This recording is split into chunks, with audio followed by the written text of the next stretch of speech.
So, how did you come on board with this project? I came aboard Pee-wee's Big Holiday because I was working on a project with Judd Apatow, and he saw Pee-wee's live Playhouse show, and the two of them said, hey, we should work together, and then Judd was nice enough to ask me to come in, and I got to meet Paul Rubens, who was a hero of mine, and then we were off and running. You grew up with Pee-wee, as we talked about a little before this interview started. Yeah. Was it intimidating at all to be working on a new Pee Wee Herman project? Oh, yeah, I mean, it was definitely intimidating, purely because I am such a big fan of Pee-wee's Big Adventure, and Pee-wee's Playhouse, and Pee-wee as a character. And, you know, I grew up a fan. I was the kid who dressed up as Pee-wee, and my mom mailed me the red bow tie she made for me just a few months ago. Nice. But I made sure, you know, to wait half a year working with Paul before I brought up, I used to dress up as Pee-wee, because otherwise he'd be like, oh, get this guy out of here. That's my next question. The process of writing with Paul, Yeah. were you comfortable with that right away, or did you feel a little intimidated because this is his character that he's lived in almost for close to 40 years now? Yeah. Well, it was great working with Paul because he's such a great collaborator, and also he's so funny and smart. There's some sort of like protection you have of just like, oh, I'm dealing with a smart guy, so I know just to like be myself, because otherwise he's gonna see right through it. But no, like I definitely when we were working together, I made sure not to like pitch jokes in the Pee-wee voice. I was like, that's gonna go too far. So I would just do the normal voice. You mentioned that last night, and then again today. I saw the screening last night. Oh yeah.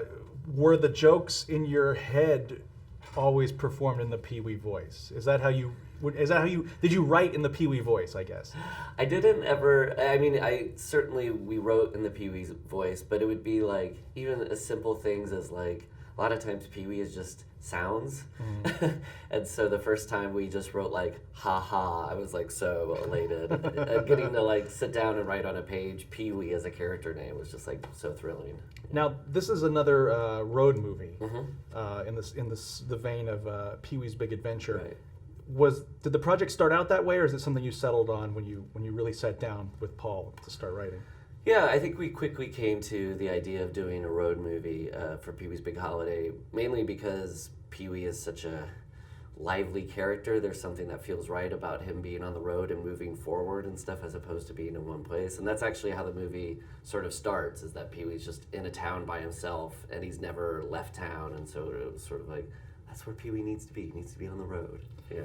Does Paul consciously approach the character of Pee-wee resetting it each time? Like, he's never made a sequel to any of the previous projects.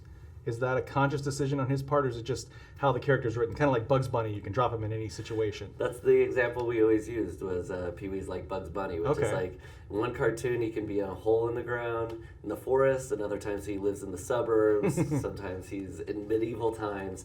And yeah, I mean, the great thing is that we don't have to have Pee-wee like, it's not like Star Wars level canon, where we have to make sure we obey the rules. Like, you can start from zero each time, and that's the exciting part of it. As someone who grew up with Pee-wee, was there a temptation on your part to throw in Easter eggs as a writer to some of his previous projects, maybe Pee-wee's Big Adventure or Pee-wee's Playhouse? Yeah.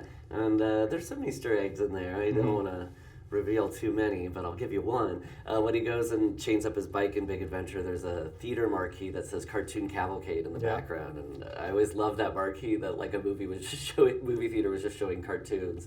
So in the movie we have a little nod to that. The movie theater is showing cartoons. I saw that. Yeah, I did notice that. Good. You found the Easter egg. Right, and then one last question. This is your second project with Netflix, after Love, which you co-star in with Gillian Jacobs? Yes. I almost said Gillian Anderson. Anyway, pardon me. How is it working with Netflix different than a traditional studio?